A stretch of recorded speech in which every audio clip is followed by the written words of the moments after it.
The Steelers are also now 6-5 after losing at Soldier Field on Sunday, 31-28. Aaron Rodgers didn't play. Mike Tomlin said after the game he expects him to play next week.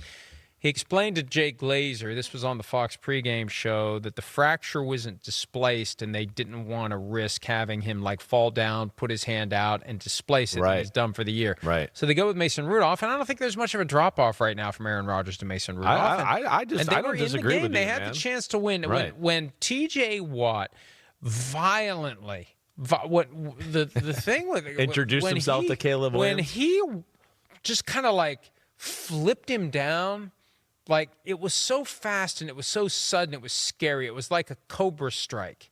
And when the Steelers get a touchdown off of that, you're like, this is a Steeler day. Steelers are going to win. Yeah. This is a Steeler day. Well, we were talking about this earlier. You had that play. You had the DeAndre Swift fumble at midfield, remember, which was very questionable. I mean, again, I remember. Do you remember that play, how that went down? Refresh my memory. Well, he ran the ball up the middle.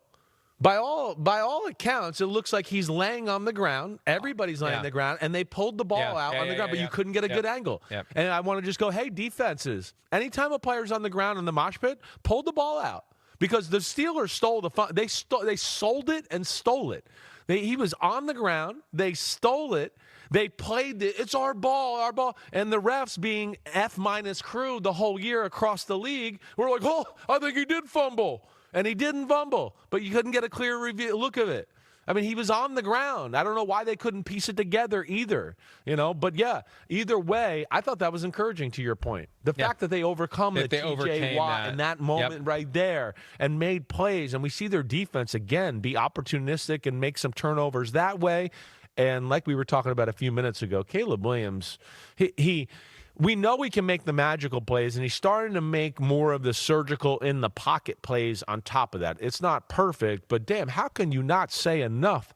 The Bears were a dumpster fire last year. They started the year, 1-2? 0-2. They lost to the Vikings on the opening Monday night, and then they got blasted, obliterated by the Lions. And here they are. And if anybody doesn't believe in Ben Johnson, they're crazy. I mean, he's special, and you're seeing the edge of Ben Johnson start to show up on the field of the Chicago Bears. And, yeah, they're going to be fun to watch Friday against the Philadelphia Eagles. When we have to cast our ballots 6 weeks from now for the AP Awards, you and I, you're doing it, right? Yeah. I'm doing it reluctantly, but I'm doing it under protest.